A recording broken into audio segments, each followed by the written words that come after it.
Hi guys, welcome back to my YouTube channel. Morning ಎದ್ದು ನಾನು ನನ್ನ ಮಗಳು ನಾನು ವೀಡಿಯೋ ಆನ್ ಮಾಡ್ತೀನಿ. ನನ್ನ ಮಗಳು ಮತ್ತು ನನ್ನ ಮಗ ಇಬ್ಬರು ಬಂದರು ಗೈಸ್. ಅದು ವೀಡಿಯೋ ಕ್ಲಿಪ್ ತಗೊಂಡು ಮತ್ತೆ ಅಡುಗೆ ಮನೆ ಕಡೆಗೆ ನಮ್ಮ ಪಯಣ. ಅಡುಗೆ ಮನೆ ಬಂದು ನಿಮಗೊಂದು ಹಾಯ್ ಹೇಳ್ಕೊಂಡು ಇವಾಗ ಹಾಲಿಡಬೇಕು ಮಕ್ಕಳಿಗೋಸ್ಕರ, ಮತ್ತು ಆಮೇಲೆ ಕಾಫಿ ಮಾಡಬೇಕು ನಮ್ಮ ಮನೆಯಲ್ಲಿ ಇರೋರಿಗೋಸ್ಕರ. ಸೊ ಹೆಣ್ಮಕ್ಳು ಲೈಫ್ ಇಷ್ಟ ಅಲ್ವಾ, ಬೆಳಗ್ಗೆ ಇದ್ದರೆ ಕಷ್ಟ ಆಗಲಿ ಸುಖ ಆಗಲಿ ಏನೇ ಬಂದಿದ್ರು ಸೊ ಮನೆಯಲ್ಲಿರೋರು ಮಕ್ಕಳಿಗೋಸ್ಕರ ಆಗಲಿ ಮನೆಯವರಿಗೋಸ್ಕರ ಎಲ್ಲ ಸಹಿಸ್ಕೊಂಡು ಸೊ ಮುಂದಿನ ದಾರಿ ನೋಡ್ಕೊಬೇಕು, ಮುಂದಿನ ಕೆಲಸ ಶುರು ಮಾಡ್ಕೊಬೇಕು. ಸೊ ನಾನು ಅದಕ್ಕೋಸ್ಕರ ಬೆಳಗ್ಗೆ ಎದ್ದೊಳಕ್ಕೆ ಮೂಡಿರಲಿಲ್ಲ ಗೈಸ್. ಆದ್ರೂ ಎದ್ದು ನನ್ನ ಮಕ್ಕಳಿಗೆ ಮುಖ ನೋಡಿದ್ರೆ ಅದರಲ್ಲೂ ನನ್ನ ಚಿಕ್ಕ ಮಗಳಂತೂ ಹೊಟ್ಟೆ ಹಸಿವಿಗೆ ತಡೆಯೋದಿಲ್ಲ ಗೈಸ್. ನನ್ನ ಮಗ ಪರವಾಗಿಲ್ಲ, ನನ್ನ ಮಗಳಂತೂ ಹೊಟ್ಟೆ ಹಸಿವಿಗೆ ತಡೆಯೋದೇ ಇಲ್ಲ. ಸೊ ಅದಕ್ಕೋಸ್ಕರ ಬೇಗ ಬಾರಮ್ಮ ಇನ್ನೂ ಎದ್ದು ಕಂಡುಬಿಟ್ಟಿಲ್ಲ, ಅಲ್ಲೇ ಬಾರಮ್ಮ ಅಂತ ಇದ್ಲು. ಅದಕ್ಕೋಸ್ಕರ ಎದ್ದು ಬಂದು ಹಾಲು ಇಟ್ಕೊಂಡು ಕೊಡ್ತಾಯಿದ್ದೀನಿ. ಹಾಲು ಇಟ್ಕೊಂಡು ಕೊಟ್ಟೆ. ಕಾಫಿ ಮಾಡೋಕ್ಕೆ ಗ್ಯಾಸ್ ಲೈಟಲ್ಲಿ ಎತ್ತಿಟ್ಟಿದ್ದು ಉಪ್ಪಿಂದಿದ್ರ ಮೇಲೆ, ಅದಕ್ಕೆ ಕಾಫಿ ಇಟ್ಟಕ್ಕೆ ಹಾಲು ಹಾಕಿ ಕಾಫಿ ಇಟ್ಟು ಆ ಮಕ್ಕಳಿಗೆ ಹಾಲು ಬಸ್ಕೊಂಡು ಕೊಟ್ಬಿಟ್ಟು ಜೀವನ ಎಷ್ಟು ಕಷ್ಟ. ಹೆಣ್ಮಕ್ಳು ಏನು ಮಾಡ್ದಲೇ ಇರೋವಂಥ ಪರಿಸ್ಥಿತಿ ತವ್ರ ಮನೆಯಲ್ಲಿ. ನಾವು ಮಾಡ್ತೀವಿ ಅಂದ್ರೂ ಮಾಡಬೇಡ ಬಿಡು ನಾನು ಮಾಡ್ಕೊತೀನಿ ಅನ್ನೋ ಪರಿಸ್ಥಿತಿ ತವ್ರ ಮನೆಯಲ್ಲಿ. ಸೊ ನಿನ್ನ ಕೈಲಿ ಆಗಿಲ್ಲ ಅಂತಂದ್ರೂ ಸೊ ಇಲ್ಲ ನೀನು ಮಾಡಲೇಬೇಕು ಅನ್ನೋ ಮನಸ್ಥಿತಿ ಗಂಡನ ಮನೆಯಲ್ಲಿ. ಸೊ ಜೀವನ ಇಷ್ಟೇನು ಮಾಡೋಕ್ಕಾಗಲ್ಲ. ಮಕ್ಕಳು ಮನೆ ಸಂಸಾರ ಅಂತ ಬಂದಮೇಲೆ ಎಲ್ಲನೂ ಮಾಡಲೇಬೇಕು. ಸೊ ನಮ್ಮ ಯಜಮಾನ್ರು ಏನು ಹೇಳ್ತಾಯಿದ್ರು, ಸೊ ಅದಕ್ಕೆ ನೋಡ್ತಾಯಿದ್ದೆ. ಅವ್ರ ಮಗಳಿಗೇನು ಹೇಳ್ತಾಯಿದ್ರು. ಅವ್ರು ಎದ್ದಿದ ತಕ್ಷಣ, ನಮ್ಮ ಮನೆಯವ್ರು ಎದ್ದಿದ ತಕ್ಷಣವೇ ಮಗಳ ಜೊತೆ ಸ್ವಲ್ಪ ಟಾಕಿಂಗ್ ಜಾಸ್ತಿ ಮಾಡ್ತಾರೆ. ಅವರು ಜಾಸ್ತಿ ಮಾತಾಡ್ತಾರೆ. ಅಂದರೆ ಅವಳಿಗೆ ಇನ್ನೂ ಅಷ್ಟು ಮಾತು ಬರಲ್ಲ, ಆದ್ರೂ ಮಾತಾಡೋಕ್ಕೆ ಟ್ರೈ ಮಾಡ್ತಾಳೆ. ಸೊ ಅವ್ಳ ಮಾತು ತೊದಲು ಮಾತು ಕೇಳೋಕ್ಕೆ ಒಂಥರ ಖುಷಿ ಅನಿಸುತ್ತೆ.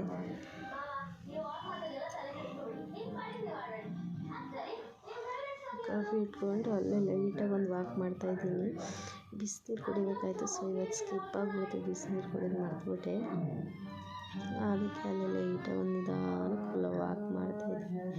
ವಾಕ್ ಹೋಗಬೇಕು ಗೈಸ್. ಹೋಗೋಣ ಅಂದರೆ ನಮ್ಮ ಮನೆಯವರು 2 ದಿನ ಬರ್ತಾರೆ, 3ನೇ ದಿನ ಬರೋಲ್ಲ. ಸೊ ಅದಕ್ಕೆ ಅದೇನು ಮಾಡೋಣ ಅಂತ ಸುಮ್ಮನಾಗಿದ್ದೀನಿ. ಕಾಫಿ ಇಟ್ಕೊಂಡು ಕೊಟ್ಟು ಅದು ಮುಗೀತು. ಕಾಫಿ ಇಟ್ಕೊಂಡು ಕೊಟ್ಟು ಎಲ್ಲರೂ ಕುಡಿದಾದ್ಮೇಲೆ ಬಂದಿದ್ದೀನಿ. ಮಾಮೂಲಿ ಮನೆ ಕ್ಲೀನಿಂಗ್ ಮಾಡೋಣ ಅಂತ ಫಸ್ಟ್ ರೂಮಿಗೆ ಬಂದೆ. ರೂಮಲ್ಲಿ ಬೆಡ್ಶೀಟ್ ಎಲ್ಲ ಚೆಲ್ಲಾಪಿಲ್ಲಿ ಮಾಡಿದ್ರು ನನ್ನ ಹಸ್ಬೆಂಡ್ ಇಬ್ಬರು ಇದು ಮೇಲಕ್ಕೆ ಅಂತ ಹೇಳ್ಬಿಟ್ಟು ನಾನೇ ಚೆಲ್ಲಾಪಿಲ್ಲಿ ಆಗಿದ್ದು ಬೆಡ್ಶೀಟು ಎಲ್ಲ ರೆಡಿ ಮಾಡಿ ಮಂಚದ ಮೇಲೆ ಇದ್ದಿದ್ದು ಕಾಟು ಮೇಲೆ ಇದ್ದಿದ್ದು ಅದೆಲ್ಲ ತೆಗೆದು ಮಂಚಕ್ಕೆ ಹಾಸಿಗೆ ಮೇಲೆಲ್ಲ ನೀಟಾಗಿ ಹಾಸಿಗೆಲ್ಲ ರೆಡಿ ಮಾಡಿ ಆದಮೇಲೆ ಕಸ ಗುಡಿಸ್ಬೇಕು. ಈ ಥರ ನಾನು ಹೋಗ್ತಾಯಿದ್ದೆ. ನನ್ನ ಹಸ್ಬೆಂಡು ನೋಡಿಲಿ ಫೋನಲ್ಲಿ ಏನೋ ಒಂದು ಬಂದಿದೆ ವೀಡಿಯೋ ಅಂತ ಹೇಳಿದ್ರು. ಸೊ ಅದೇ ವೀಡಿಯೋ ಹಳೇದು ಅದನ್ನು ತೋರಿಸ್ತಾಯಿದ್ದೆ. ಸೊ ಹಂಗೆ ಅವ್ರನ್ನ ಒಂದು ಸರ್ತಿ ಸ್ಮೈಲ್ ಮಾಡ್ಕೊಂಡು ಅವ್ರಿಗೆ ಏನೇನು ಹೇಳಿ ಅಪ್ಪ ಮಗಳು ಇಬ್ಬರು ಚೆಂದ ಆಟಾಡ್ತಾಯಿದ್ರು ಗೈಸ್. ಅದು ಹತ್ತಕ್ಕೆ ವೀಡಿಯೋ ಮಾಡೋಣ ಅಂತ ಹೋದೆ, ಅದು ಆಗಲಿಲ್ಲ. ಸೊ ದೂರದಿಂದಲೇ ಸ್ವಲ್ಪ ಕ್ಲಿಪ್ಪು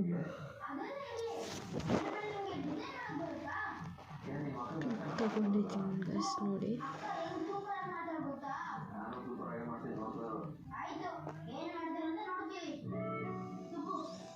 ನನ್ನ ಮಗಳಂತೂ ಹೆವಿ ಫೋನ್ ನೋಡ್ತಾಳೆ ಗೈಸ್. ಅವ್ರ ಅಪ್ಪ ಇದ್ಬಿಟ್ರೆ ಸಾಕು ಫೋನು.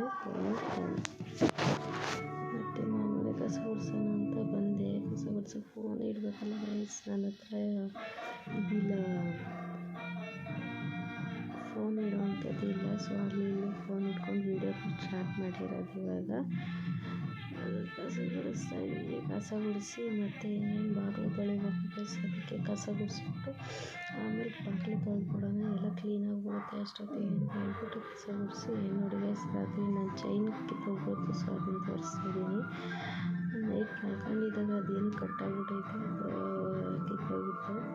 ಕಟ್ಟಾಗಿರೋದನ್ನ ಇನ್ನೇನು ಮಾಡೋಕ್ಕಾಗುತ್ತೆ ಅಂತ ನೆಲದಲ್ಲೆಲ್ಲೋ ನನ್ನ ಮಗ ಹಾಕಿದ್ದೆ ಬೆಳಗ್ಗೆ ಎದ್ದಿದ ತಕ್ಷಣ. ಕಸ ಗುಡಿಸ್ಬೇಕಾದ್ರೆ ಸಿಕ್ತು. ಸೊ ಅದನ್ನು ಹಂಗೆ ಎತ್ತಿಟ್ಟು ಕಸ ಗುಡಿಸೋದನ್ನೆಲ್ಲ ಕ್ಲೀನ್ ಮಾಡಿದ್ದಾಯಿತು. ಇವಾಗ ಹಾಲು ಕ್ಲೀನ್ ಮಾಡ್ತಾಯಿದ್ದೀನಿ. ಅದು ಹಾಲಲ್ಲಿ ಗಲೀಜಿತ್ತು, ಅದು ಇದು ಸ್ವಲ್ಪ ಎಲ್ಲದನ್ನೆಲ್ಲ ತೆಗೆದು ಇವಾಗ ಹಾಲು ಕಸ ಗುಡಿಸಿ ಮತ್ತು ಇನ್ನೇನು ಮಾಮೂಲಿ ಕಸ ನೈಟ್ ಪಾತ್ರೆ ಗೀತ್ರೆ ಎಲ್ಲ ತೊಳೆದಿಟ್ಟಿರ್ತೀನಿ ಗೈಸ್. ಅದು ಪಾತ್ರೆ ತೊಳೆಯೋದೇನು ಪ್ರಾಬ್ಲಮ್ ಇರೋಲ್ಲ. ನಮ್ಮ ಅಜ್ಜಿ ಹೇಳ್ತಾಯಿತ್ತು, ನನ್ನ ಮಗನಿಗೆ ಬೈತಾಯಿತ್ತು, ಏನು ಹಂಗಾಡ್ತೀಯೋ ಅಂತ. ಅವ್ನು ಹಂಗೆ ಗೈಸ್ ಸ್ವಲ್ಪ ಖ್ಯಾತಿ ಜಾಸ್ತಿ. ನಮ್ಮ ಅಜ್ಜಿ ಬೈತಾಯಿತ್ತು, ಅಂದರೆ ಅಜ್ಜಿ ಅಂದರೆ ಅತ್ತೆ ಬೈತಾಯಿದ್ರು. ಕಸ ಗುಡಿಸ್ಕೊಂಡು ನಾನು ನಮ್ಮ ಅತ್ತೆ ಸ್ವಲ್ಪ ಮಾರ್ನಿಂಗ್ ಟೈಮ್ ಸ್ವಲ್ಪ ಮಾತಾಡ್ತೀವಿ ಹಂಗೆ ಹಿಂಗೆ ಅಂತ. ಸೊ ಅದನ್ನೇ ಮಾತಾಡ್ತಾಯಿದ್ದೀವಿ.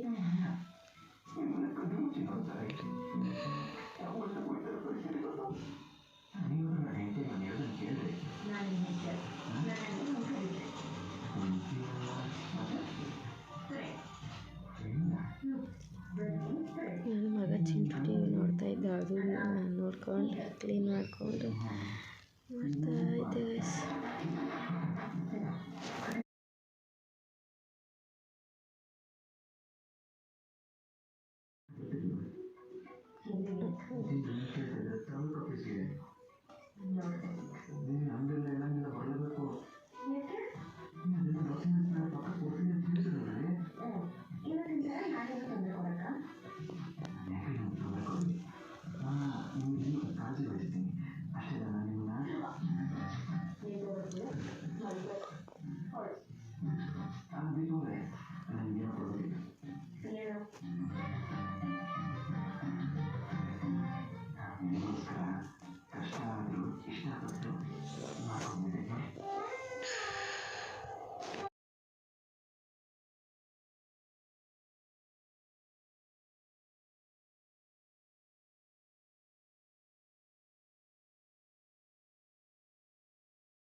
ನೆಕ್ಸ್ಟ್ ಒಂದು ಬಾಗಿಲು ತೊಳಿತಿದ್ದೀನಿ ಗೈಸ್. ಬಾಗಿಲು ತೊಳೆದು ಬಾಗಿಲಿಗೆಲ್ಲ ಅರಿಶಿನ ಕುಂಕುಮ ಇಟ್ಬಿಟ್ಟು ಸಿಂಪಲ್ಲಾಗಿ ಒಂದು ರಂಗೋಲಿ ಬಿಡ್ತೀನಿ. ಇವತ್ತೇನು ವಾರ ಇಲ್ಲ ಗೈಸ್, ವಾರ ಅಂದರೆ ಪೂಜೆ.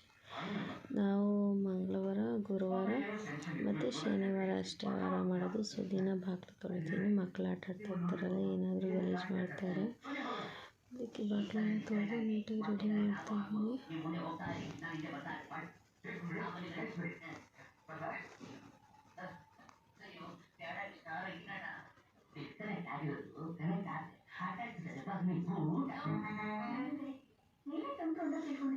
ಸಿಂಪಲಾಗಿ ಒಂದು ತುಳಸಿ ಗಿಡದ ಮುಂದೆ ಒಂದು ರಂಗೋಲಿ ಗೈಸಿದ್ದು. ತುಳಸಿ ಗಿಡ ಇದು ಬಾಗಿಲಿಗೆ ಹಾಕಿರೋ ರಂಗೋಲಿ. ಮಾಮೂಲಿ ಒಳಗಡೆ ಉಲ್ಟೆ ಪಾತ್ರೆ ಕೂಡ ನೈಟೆಲ್ಲ ತೊಳೆದಿಟ್ಟಿದ್ನಲ್ಲ, ಅದೆಲ್ಲ ಜೋಡಿಸಿ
ಈ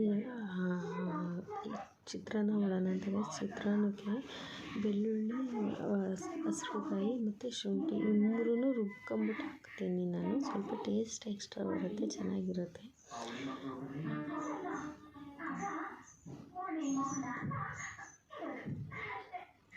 ಎಕ್ಸ್ಟ್ರಾ ಬರುತ್ತೆ ಟೇಸ್ಟ್ ಸ್ವಲ್ಪ. ಸೊ ಫೋನ್ ಇಡೋದೇ ಪ್ರಾಬ್ಲಮ್ ಗೈಸ್. ಮೇಲ್ಗಡೆ ನೀಟಾಗಿ ಅದು ಒಂದು ಸ್ಟ್ಯಾಂಡ್ ಇಲ್ಲ, ಅದು ಹೀಗೆ ಫೋನ್ ಇಡೋದೇ ಪ್ರಾಬ್ಲಮ್ ಆಗುತ್ತೆ. ಫೋನ್ ಇಡೋದಕ್ಕೆ ಸ್ವಲ್ಪ ಪ್ರಾಬ್ಲಮ್. ಹಂಗಾದ್ರೂ ಹೆಂಗೋ ಅಡ್ಜಸ್ಟ್ ಮಾಡಿ ಇಟ್ಟು ಚಿತ್ರಾನ್ನ ಹೆಂಗೆ ಮಾಡ್ತೀನಿ ಅಂತ ತೋರಿಸ್ತೀನಿ ನೋಡಿ ಗೈಸ್.